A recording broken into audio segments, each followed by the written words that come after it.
Thank you. So now is the time to move on to the next item on today's agenda, our expert panel discussion.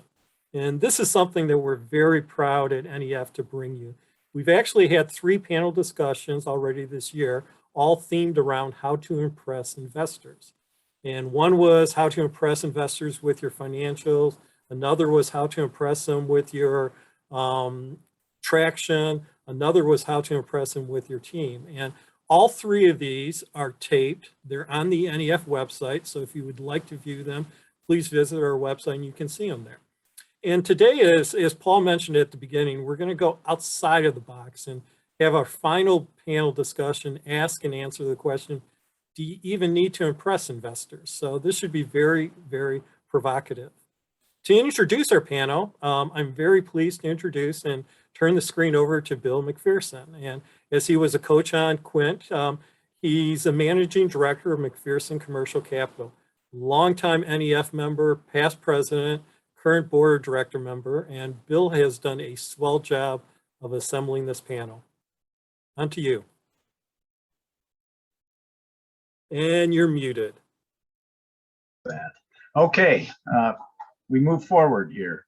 Yeah, I'm excited to be able to bring together a discussion from some entrepreneurs who have grown their business without using venture capital or even angel investing in some cases.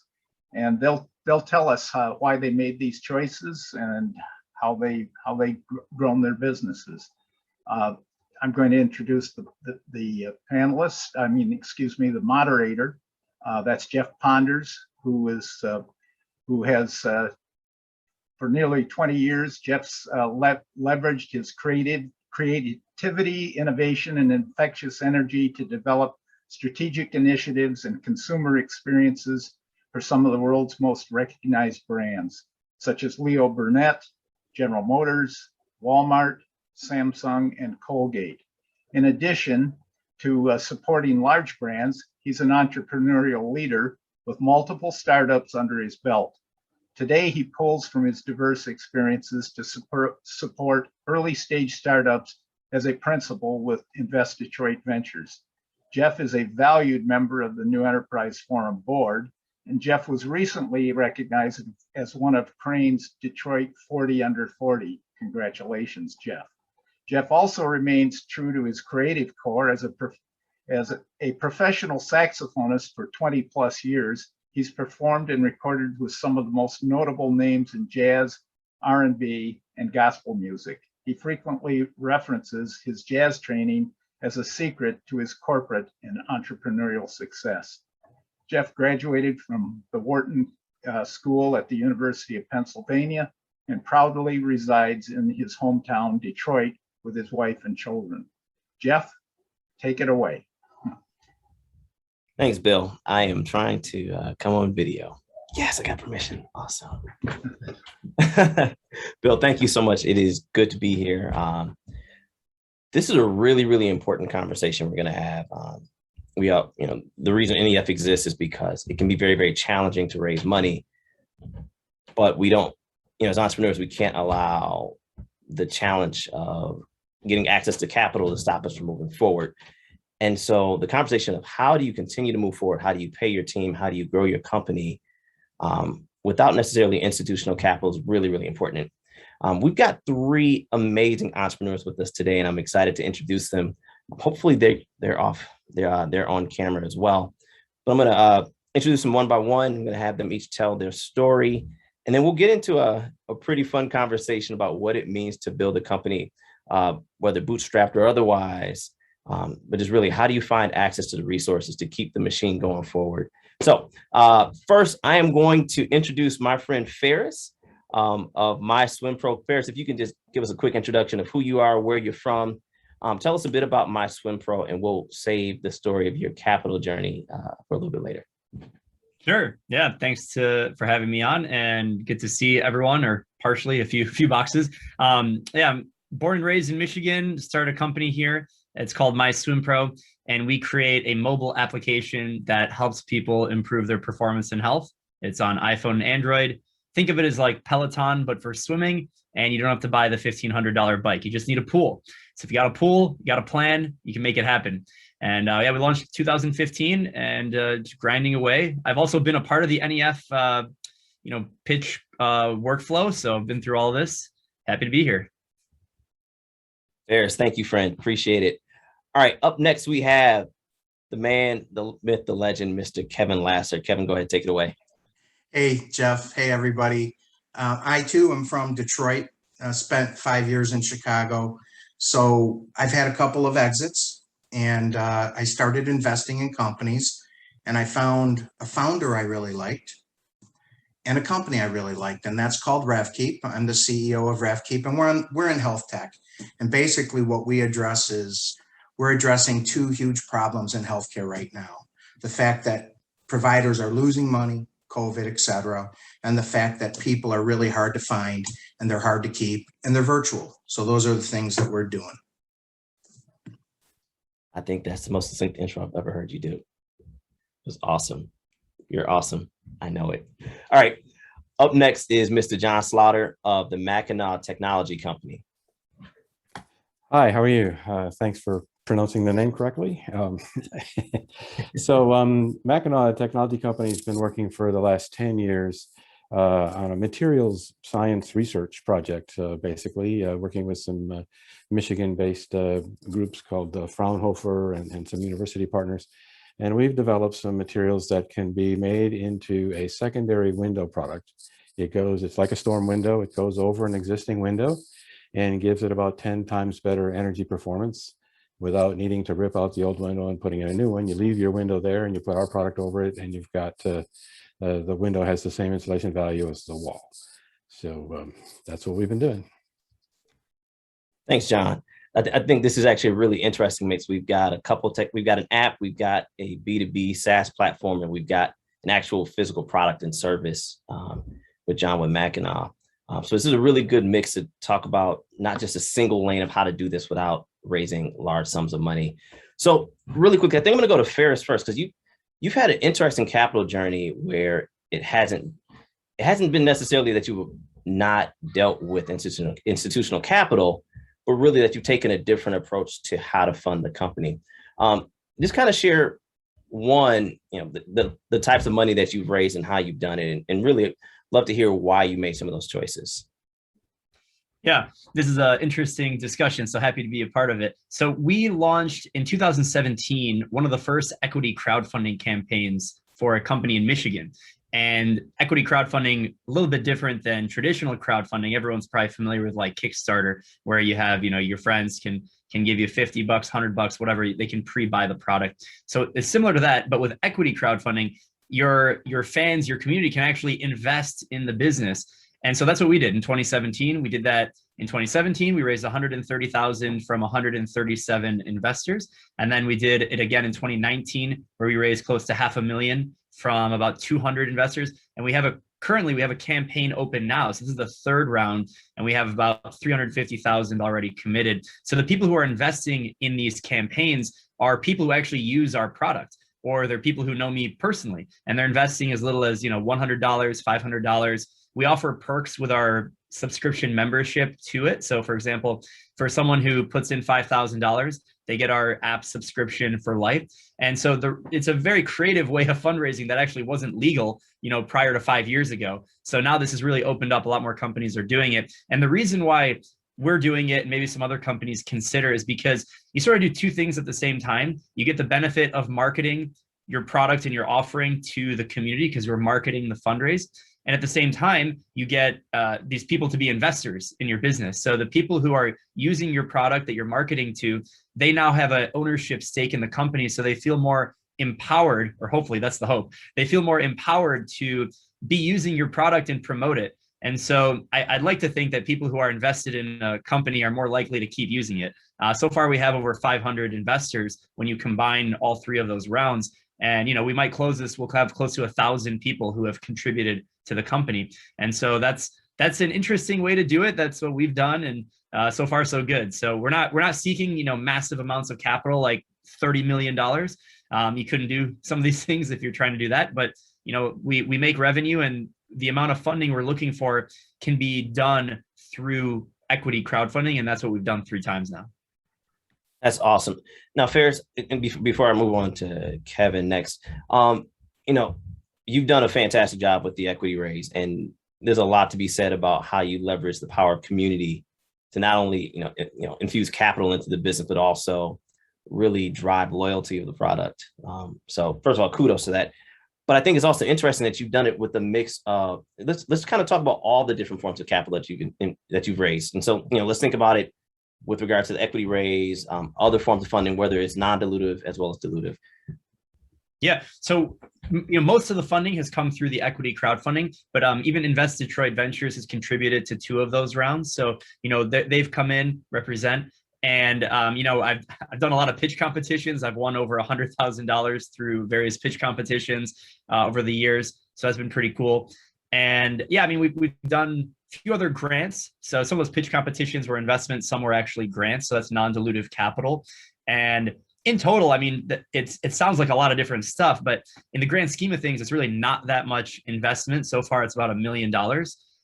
Other companies that are similar to us, software, direct to consumer, they might have raised like $10 or $20 million by now and not have much more traction than us, which is saying something on a few different levels. But, so that's what we've done, trying to be creative, whether it's the first investor was technically the University of Michigan through the Desai Accelerator program. We did that in 2016. So we did an accelerator program. We got investment there. We did equity crowdfunding. We got Invest Detroit Ventures, won some pitch competitions.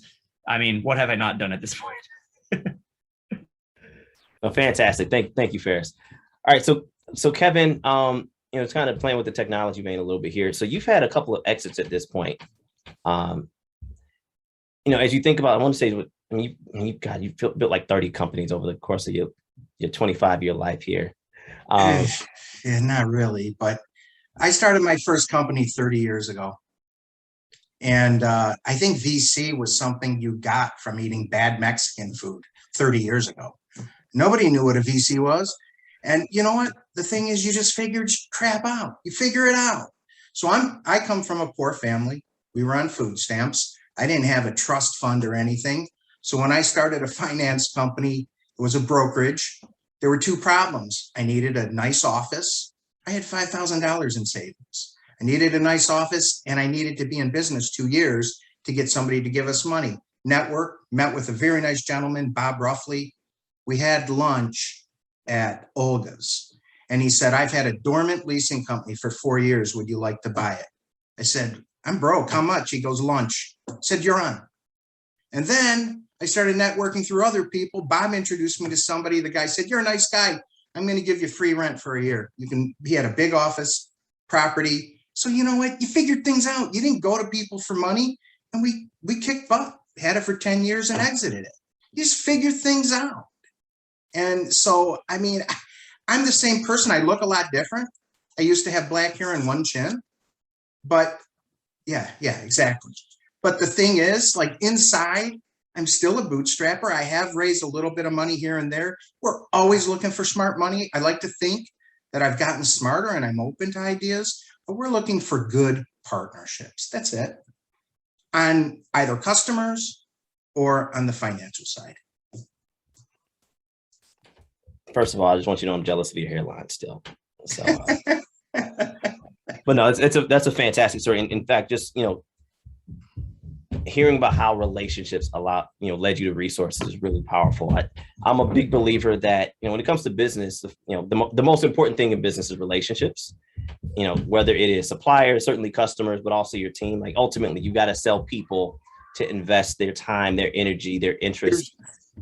Jeff, you're so right. You know what? You can sell the coolest technology. You can sell flying saucers. And you know what? At the end of the day, do they like you? No, seriously. They like you. Do they like you and trust you? And if they like you and they trust you, they're going to do business with you. And, if you work, look, we're all small businesses here, right? So you know what? We can move fast. We're talking to one of the biggest healthcare. We're talking to the Cleveland Clinic right now, right? And they're like, you can do that? Yeah, we can do that. I don't need a committee to do anything. In fact, I'll call my 2 brilliant partners, Susie and Steve, and say, how do we do this? And we'll figure it out. And we do it. And that's the benefit of being a small business. But here I have to hammer some small businesses too. Don't sit around. Don't think Jeff woke up today thinking, hey, how can I help Kevin? No, Jeff is trying to help his business, right? I did think about how to help you today. I did. What? I thought about how to help you today. You're here to help me today? Yeah. No, you're not. You're a liar. All right, Kevin, thank you. But we think about in growing your business, you have relationships, right? And it's all the people that you're dealing with, because business is really just about how we're interacting with people and how we're serving. But it's also about the resources that enable us to reach those people, to serve those people. John, you've been in business for quite some time. And I'd love to kind of hear how you found relationships leading to resources and how you leverage resources to lead to more relationships. Yeah, so I started out with an idea, a rather aggressive idea, solving the the problem of energy loss through windows, and it's something that a lot of people have been working on and hadn't been able to solve at that point. And I didn't have a lab. I lived in a house, and I didn't have a lot of money. So I went to a trade show. I think it was in Detroit. And one of the booths at the trade show was this nonprofit in Michigan called the Fraunhofer Society. It's a German research group. They have a U.S. presence here in Michigan. I struck up a relationship with the president of Fraunhofer. He had a lab, all sorts of equipment, all sorts of experience, access to 70 labs in Germany, and he liked what we were doing. And so he said, "Yeah, I want to work with you." And I said, "I don't have any money." He said, "Well, we'll work with you until you do." And so then we put together a pitch, and I presented at the Accelerate Michigan Innovation Competition and won first place in the category. So that was my first $25,000 of seed funding. And then we went to the Michigan Business Accelerator Fund and got $50,000 to do a proof of concept. And then that proof of concept made us so that we could get an SBIR grant for $150,000. We got the phase 2 for $750,000.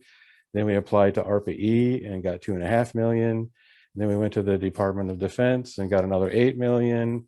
And now we've got more. So we've raised about $15 million, all of it grant money, all of it non-dilutive. And we're now ready to transition into manufacturing. So that's my story. So there's a common thread here. First of all, that's an amazing story. Yeah, that's it, literally from the first moment.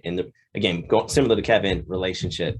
And I know I knew Ferris before my swim pro. And again, it was relationships that kind of led to these things sparking off, which is amazing.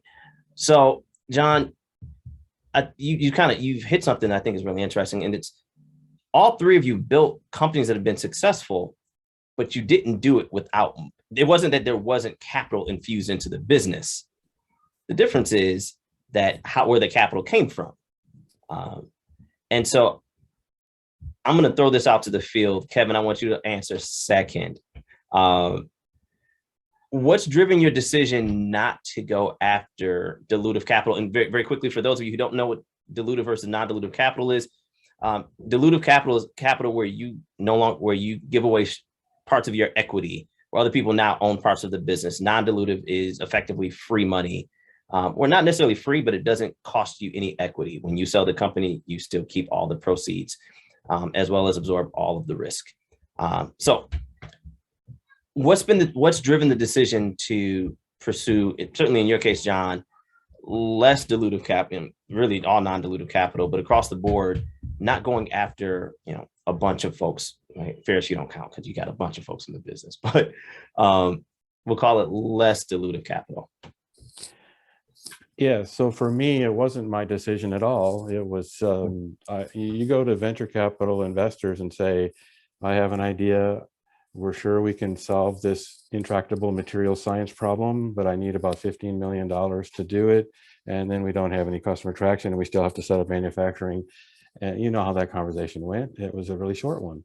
And so I didn't have a choice. I applied for grant money because it was the only thing that we could do. I don't know that I would recommend it to somebody else. It's a hard road. You have to do a lot of writing and you have a lot of frustration. We have about a 3% success rate with the grant proposals we submit and the ones that we get funded. But we've been really successful at raising a lot of money because we submit a lot of grants and we spend a lot of time developing relationships with the folks at the agencies. So now we're at the point where you would normally be at about a Series C financing. So we go to the people that you would think would finance Series C, the private capital. Hi. I thought, great, I've already raised $15 million of non-dilutive money. These private capital guys will just love me, you know, and it turns out they don't, because they don't like the idea that you aren't already diluted by the time you get to them. So now we're talking to investment banks in New York City. I'm talking to 3 of them about just skipping the whole the private capital step altogether and go straight into an IPO, and that those conversations are actually going quite well. So we'll go from nothing to IPO with grant money in between. I caught most of that for obvious reasons. It was really good. You missed it, but anyway. I got the most important part, which is going to IPO and retaining a lion's share of equity. Kevin, let's jump to you, and you know, your deliberate decisions not to pursue smart money, but not chasing institutional money. Yeah. So, you know, to me, it's a question of the 2 B's, right? Bankers or buyers. You can get money from either. And I prefer to go to the buyer route. I like telling them what I have. I just get a different reaction. I get a lot more fulfillment and joy out of that. We're actually helping people. We're building our business. And I have, to everybody dialed into this, the more buyers you have, the more bankers start calling you. That's happening to us. VCs, I'm sure Ferris is laughing. I'm sure it happens to you all the time. They want in now because it's a big deal, right? So, you know, we also, there's some really good platforms, Undemo, which is done by Michigan Renaissance Capital. You can just sit around and people choose you to meet with you. Then there's one called Midwest Tech Connect. Once again, they just choose you. And we've gotten offers from those platforms. People who said, I know exactly what you do. And then we were really lucky. We got on a hot 50 list, hot 50 company list. We've had 3 companies, 3 VCs contact us. 2 are very serious. And the other one I talked to before COVID, and he's like, I can't believe you're still around, man. This is great. Let's talk. I'm interested. Right. And Ferris is laughing because, I mean, really, the thing is, like, during COVID, it was, I just heard Mark Cuban. I don't really listen to him, but I heard him on a TV, and he said, hey, for those companies that survive COVID, that's good. For those who thrive, you're in a different stratosphere, and we thrive through it. So, you know, we didn't do it to impress anybody. You know, we did it because we believe in what we're doing. We still believe in it. We're helping people out, and we're getting successes now, but it's very hard. You know, you work all the time, which I love. I mean, I love building business, so it's what I love to do. But, you know, I had somebody say to me, why do you email me at 4 a.m.? I said, because 3 a.m. is creepy. Okay. So it's true. It is. It's 4 still a little creepy, but less. Jeff, I'll hit you up at 3:59 a.m. Unfortunately, I'll be up, but I'm not answering your phone call at that point. That's not how I'm helping you this time. All right. So Ferris, we know you've been deliberate as well about how you've raised capital, and why you've had a little bit of institutional, you know, as you think about your fundraising strategy, how you're fueling the business, what's really been driving those decisions? Yeah, I think it's a balance of where do we want to go and what's the gap between where we are now. So I think anyone who's starting a business or just running anything, you have to set the vision and figure out the milestones to get there. So we have a very large vision, and given where we are now and where we want to be, there's sometimes a gap, and we've decided to fill that gap from a funding perspective through the way that we've done it, you know, mostly equity crowdfunding and the things I mentioned before.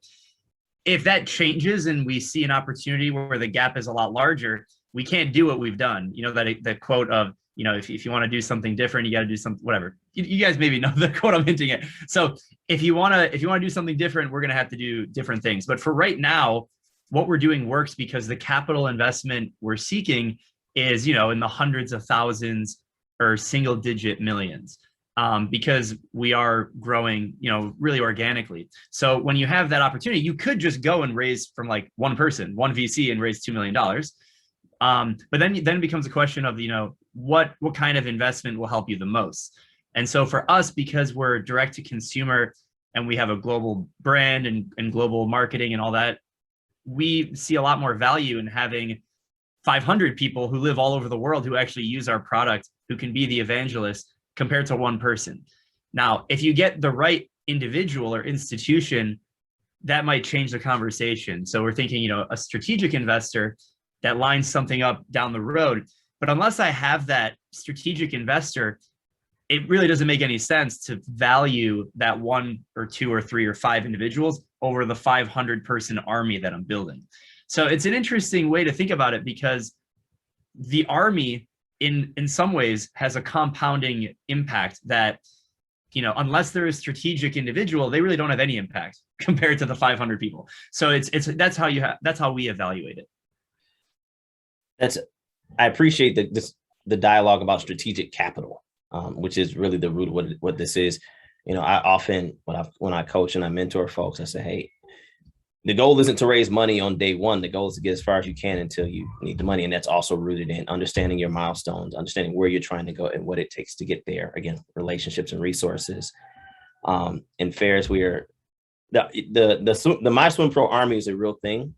They are out there all across the world, and it's a really cool thing to see. And it's it's also something that's unique to the type of business that you're building. Example, John and Kevin. I mean, if you can build armies against manufacturing or CFOs at hospitals and billing specialists, more power to you. But it's not something that comes naturally for those industries. So I think there's something really unique around thinking about the strategy for your capital raise. And that's both, here's what I need now to get these immediate steps. But I want to take you guys into the next part of that, which is, we're hitting the short-term milestones. We're making traction.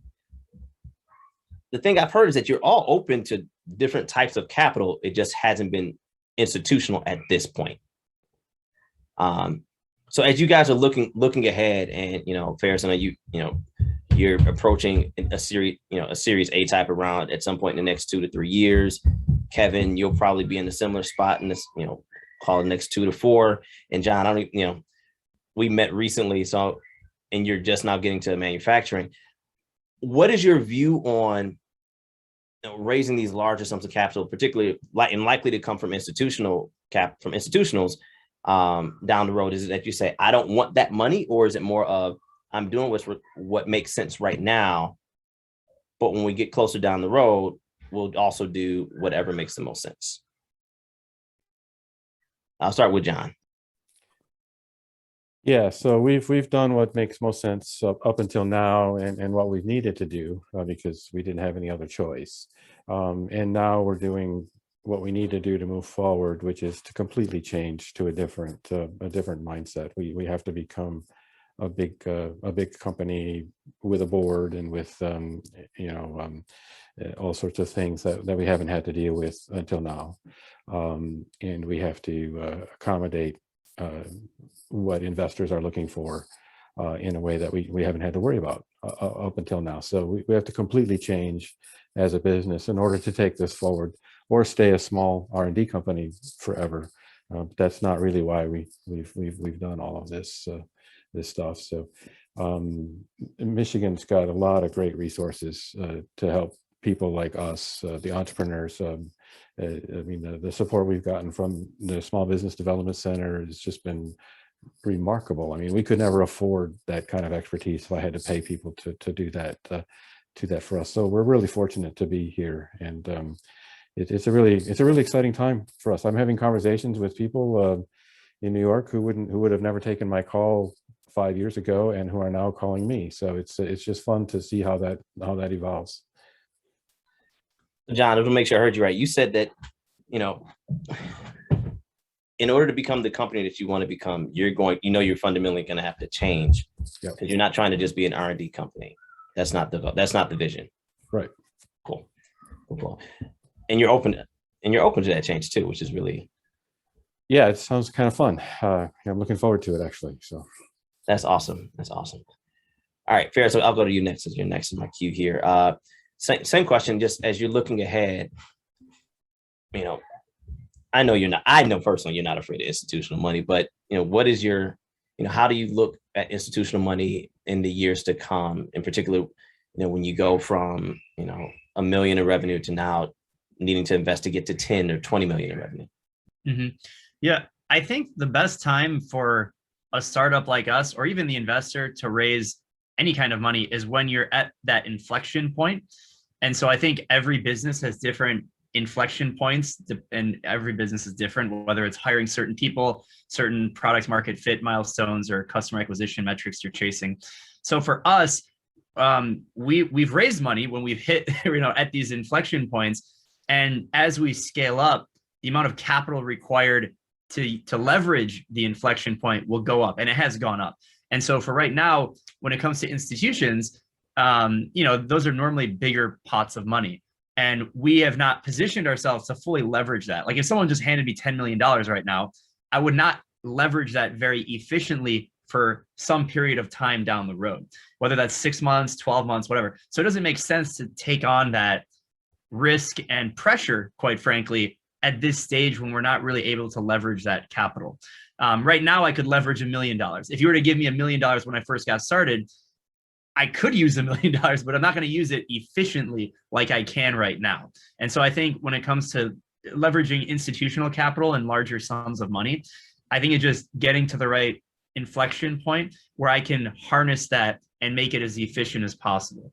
And so we're getting there, and we're not there yet for the institutional conversation, but we know what we need to do in order to get there. That is really good. Thank you. Thank you.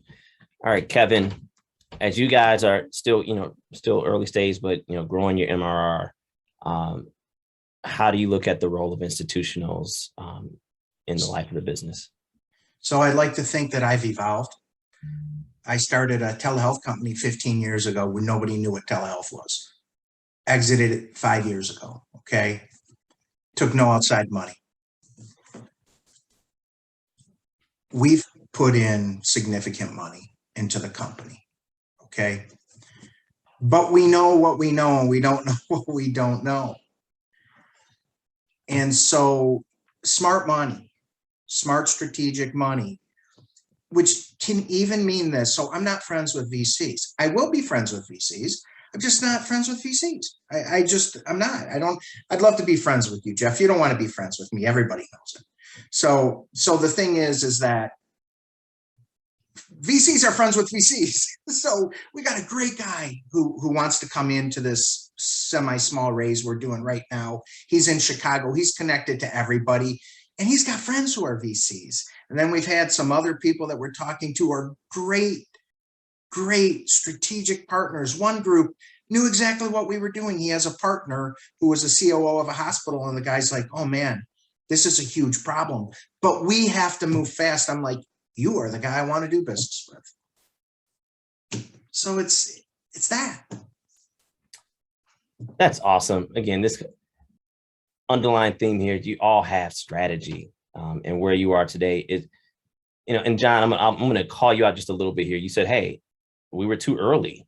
And so having a VC conversation wasn't realistic. And so you invested your time where you needed to get the resources you needed in order to keep the company moving forward. And you've done that to the tune of $15 million non-dilutive, which, for its worth, I think all of us here, me included, as a former, I hate to say former founder, as a founder, $15 million non-dilutive capital, we're going streaking, in the words of Will Ferrell. We're going streaking. But no, so that's an amazing accomplishment. But again, it's everything you guys have described has been about strategic capital. I think that, when we talk to founders, and for all the founders who are listening right now, as you're thinking about how to raise money, and raise money doesn't mean going to VCs. And you've heard 3 really good examples of what it means to acquire the resources to keep moving forward. It's about having a clear strategy, understanding where you need to go, where you're looking to go. And Ferris is a question we're going to get to in a moment from Glenn about the vision for My Swim Pro. but having a vision for where you want to go and the resources that you need, and that's people, physical capital, financial capital to get there, and then making smart decisions and building the right relationships to help you move forward. Kevin, and I want to jump on this for a second. You said, "Hey, I'm not friends with VCs." By the way, VCs are friends with more than just VCs. I'm just saying. No, I know. They're cool people. I know, but you right. But to your point, the relationship to raise capital doesn't start when you need to raise money. It starts with building the relationship over time. Yes, it's the guy who contacted me and said, "Oh my God, congratulations on the Hot 50 list." Wow, like he really said, he's like, "Man, I'm actually impressed. You're thriving, and I wasn't sure, and I didn't really know the space, but now I really want to know the space, because if you're doing this with these kinds of, right, and you have to really look at it too. And we talked about this earlier, like I was telling you about Midwest Tech Connect and Undemo. There's companies that want to talk to me that want to give me more money than I'm worth. That's just what they do. And they want to know me early. So they get to know me in 1 minute because you have 15 minutes. Then the next 14 minutes, I've already looked at what they do. And I tell them, here's why this company that you gave money to will need what we have. And I've actually gotten a referral. I just got an email from a guy I did that to. It's like, hey, man, I told you who I was. They didn't seem to hate me because they didn't just turn off, right? And it's like, this is a sales opportunity. That's right. That's right. And again, you just being smart about building relationships that lead to milestones, that lead to more relationships and more resources. So we've got 2 questions in the Q&A. I want to get to both of them. I think we've got, if anybody has any more questions, drop them in now, because we don't have a ton more time. So Ferris, there's a question for the vision for MySwimPro 2 years from now. Yeah, I'll answer this question thinking a little bit longer than that, and then I'll bring it back to where we are today. So we have 3, I guess, quotes, slogans, whatever you want to call them. So our mantra is to empower aquatic prowess. And so that's like our mission, right? 3 words: empower aquatic prowess. Now, our big, hairy, audacious goal, like to put a KPI, how do we track that? So by 2030, it's to empower humanity to log 1 billion workouts on our platform. So right now we have millions of workouts. So how do you bridge the gap from millions to billions? Going from an M to a B. We are actually on track to do that. We just need to continue executing. That's the line of the opportunity is the line of what that curve looks like. And we've actually charted that out. And so 2 years from now, I'd like to see us on the same line, just on the the x-axis, the time scale. Just fast forward 2 years. And then go up, and that's where we're at. So as a business, that's how we evaluate our success towards our big, hairy, audacious goal. I mean, the brand is, we are creating the #1 brand for people to improve their performance and health through swimming. So to evaluate that, we have the big, hairy, audacious goal, where we are today versus 2030. And 2 years from now is 20% of the way there. And so it's just going to be, if I were to throw a number out, it's probably around 18 to 20 million workouts in the database, something like that. And if we're under that, that means we're not there yet. If we're over that, we're killing the game. So that's how we think about it. Thank you, Ferris. And the question that came prior, I think I'm gonna take this. And so we've got a question around building a company long term, and the idea that may not be right for VC. So just typically so there are VCs that invest at different stages. You have folks who invest at the idea stage. And if I'm investing at idea stage, that's not if it's a 7 to 10 year journey, that may be early. It may be more of a 7 to 15 year journey, depending on what type of idea it is, what industry you're in. And as you get later, the expectation for exit comes sooner. But having a VC as a partner, and the key word is partner, not just an investor. To Kevin's point earlier, you want people who are partners. Does not mean that you won't have the opportunity to grow your company long term, but it will have implications, again, based on the stage that you raise capital, on when the expected return happens. And there are lots of ways to get return, whether you IPO, whether you have an M&A event. So I would challenge you, and I don't want to mispronounce your name. There are lots of options out here, and we don't have enough information on the nature of your business and what type of milestones that you're trying to hit to give really good advice on forms of capital. But there are lots of them, whether it's bank loans. John has raised $15 million in non-dilutive funding off of grants. There are pitch competitions. There are VCs that are really, really friendly for folks who are building long-term enterprise. But again, you know, it really comes down to understanding your business, the strategy you have for growth. And then if you don't have the right relationships, coming to places like the NEF, working with folks like the SBDC and the MEDC, going to places like Techtown and Ann Arbor Spark, to consult with folks who can help you build out the appropriate capital strategy. I think I want to field one last question, and then we'll wrap up. So Kevin, Ferris, John, you know, today is the youngest you'll ever be. It is November 18th. And you're all going to eventually end up on the dark side with institutional capital. You can't even help it. You can't even help it. As you get close, I'd like to hear from each of you. What do you think the trigger point is where you'll go from, you know, a more bootstrapped form of capital? And again, you've each done a mix of capital strategies.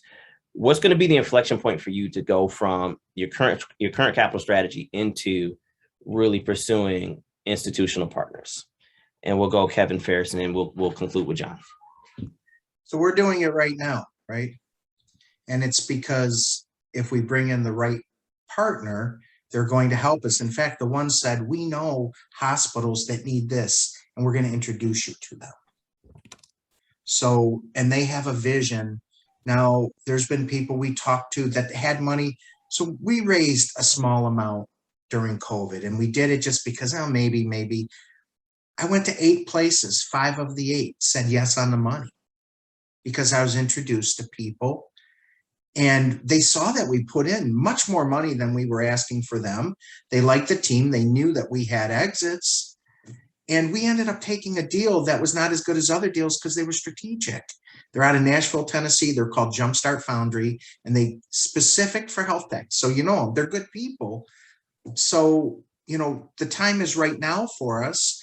But then I fielded 3 calls the last 2 days, and it was a 5-minute call. They were interested in me, and I'm like, it's just not a good fit for us. You know, thank you. Thanks for the interest. It's not a good fit because of this. Thanks, Kevin. Ferris? I mentioned earlier the different inflection points. So for us, that inflection point is actually very measurable and defined. It's our lifetime value being 3 times our customer acquisition costs. And right now we're in a phase where we're trying to increase our lifetime value and more accurately measure the customer acquisition costs.